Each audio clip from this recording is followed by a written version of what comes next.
কি বলো? ভালোবাসাটা তো উপরওয়ালা দান, তা মানুষ কেন দেখতে পাইছে না? যেখানে গেছে সেখানে মানুষ আমাদেরকে দূর দূর করে তাড়িয়ে দিচ্ছে। কি আর করবো বলো, আমাদের ভাগ্যটাই খারাপ। না হলে কি নিজের বাবা মা আবার ঘর থেকে তাড়িয়ে দেয় আমাদেরকে? সত্যি এইভাবে যে বাবা মারা আমাদের সাথে বিশ্বাসঘাতকতা করবে স্বপ্নেও ভাবতে পারিনি। ওগো হ্যাঁ পাখি বলো।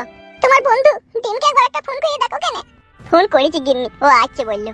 আর ও আমার বন্ধু, ওই বাকি করবে নিজের বাবা মা যখন বাড়ি ঢুকতে দিচ্ছে না তখন বন্ধু আর কি করবে?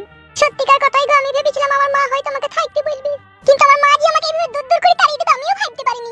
একটা সত্যি কথা বলতাম, শুধু তোর মা আমার শাশুড়ি হয়েছে না সেই জন্য বলতে পারছি না। আবার আমি বললি কি দেবো তোর গায়ে ফুসকা পড়ে? বলো কি বলবে বলো। তোর মা যখন তোকে বাড়িতে জায়গা দিল না, উল্টো পাল্টা ভাবে যখন কথা বলে খেয়ে দিল, তখনই আমার সন্দেহ হলো যে তোর মায়ের লাইন ফাইন আছে অন্য জায়গায়। না গো, ওরকম ধরনের মেয়ে আমার মা লয়। আমিও সন্দেহ করছি না, কিন্তু ওর হাবে ভাবে কথাবার্তাতে সন্দেহ করতে আমাকে বাধ্য করছি। তোর বাপটা নাইলে একটু শালা মাতাল টাইপের লোক, সে নাইলে খেয়ে দিল। তোর মা তো বলতে পারতো থাকো গো থাকো, সেও তো বললো না, সেও তো দূর দূর করে ছাটা করেন মারলো। আসলে আমি তোমার সাথে পালিয়ে গেছিলাম না, সেই জন্য। পালিয়ে তো বলা সবাই বিয়ে করছি রে, কে করছি না আর কে করেনি আর কে করবে না বলতে পারিস বউ? সেটা আমি বুঝছি গো, সবাই প্রেম ভালোবাসা করে বিয়ে করছি, কিন্তু তারা যদি না বুঝে আমি কি করবো? সেইটাই কথা রে শোনাবো। এখনই যদি তোর বাবা মাকে 5 লাখ খরচা করে তোর বিয়ে শাদী দিতে হইতো, তাহলে সেই জামাইয়ের মূল্য থাকতো। কিন্তু আমি যে তোকে ভালোবেসে বিয়ে করেছি, সেই ভালোবাসার মূল্য দিল না। তোর মায়ের কি ছুটিং ছুটিং বাল বেরোয়নি যে আমার সে আনা সমস্ত মেয়ে আমি যেই বাড়িতে বিয়ে দেবো সেই জামাই ভালোবাসবে কি বাসবে না তারও কোনো ঠিক ঠিকানা নাই।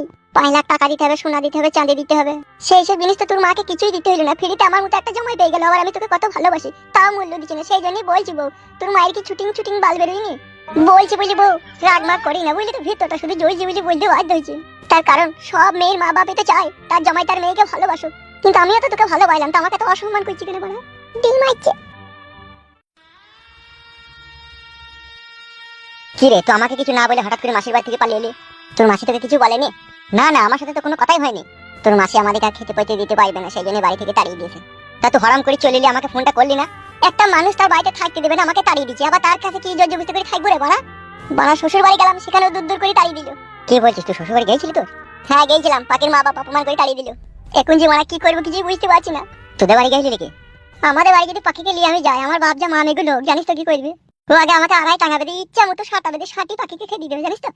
না রে বাড়া না, এত বড় জালিম লোক তোর আব্বা লয়, এত বড় বাড়া না ফরমানি কাজও করবে না। একবার যেই দেখ কেনে বাড়া কি জিনিসটা হয়, মেয়ে তার ফেলতে পারবে না তোকে। কি বলছিস বে তুই, সব জ্ঞানে আছিস তো বাড়া?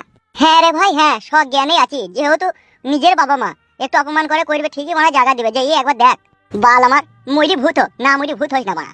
আর তারপরেও যদি তোর বাবা তোকে জায়গা না দেয়, তোমার আমার বাড়িতে থাকবি লে। তবে ঠিকই বলছি, চলো কেন একবার যাই কেন? মানবে না রে বউ, মানবে না।